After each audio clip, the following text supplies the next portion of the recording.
కొమరం భీం కాలనీకి వెళ్ళడం జరిగింది. ఆదిలాబాద్లో నగరం నడిబొడ్డున ఉన్నది. 1000 మంది గోండు, కోలాం, ఇతర ఆదివాసీ సామాజిక వర్గాలకు సంబంధించినటువంటి ప్రజలు మరందరూ కూడా అక్కడ ఎప్పటి నుంచో కబ్జాలో ఉన్నారు. సరే, ప్రభుత్వం దాని మీద ముందడుగేస్తలేదు. అందులో ప్రైవేట్ వాళ్ళ ఇంట్రెస్ట్ ఉందని చెప్తున్నారు.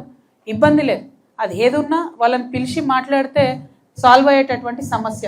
అంటే ఎగ్జాంపుల్ చెప్తున్నా, ఇప్పుడు ఈ మావల అనేటటువంటి కొత్త మండలం చేసుకున్నాం మనం. ఆ మావలలో ఒక 181 ఎకరాలు ప్రభుత్వం భూమి కబ్జా ఉన్నది. మంచిగా బాజాబ్తా రిజిస్ట్రేషన్ చేసుకున్నారు. వెనక ఉన్నది అందరూ పెద్ద పెద్ద నాయకులే. నేను వ్యక్తుల పేర్లు చెప్పదలుచుకోలేదు, వ్యవస్థలో ఉన్న లోపాలు ఎత్తి చూపుతా ఉన్నా.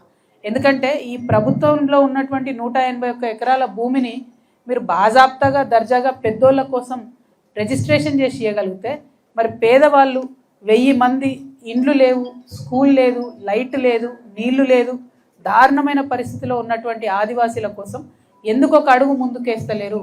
ఎందుకు మీకు పెద్ద మనసు వస్తలేదు? ఎందుకు వారికి రిజిస్ట్రేషన్ చేస్తలేరని నేను ప్రశ్నిస్తూ ఉన్నాను. ఖచ్చితంగా ఈ కొమరం భీం కాలనీలో ఉండేటటువంటి బిడ్డలందరినీ కూడా తీసుకొని మేము గవర్నర్ గారి దగ్గరికి వెళ్తాం. ఆ సమస్య పరిష్కరించడానికి తెలంగాణ జాగృతి చిత్తశుద్ధితో పనిచేస్తుందని కూడా నేను తెలియజేస్తా ఉన్నా.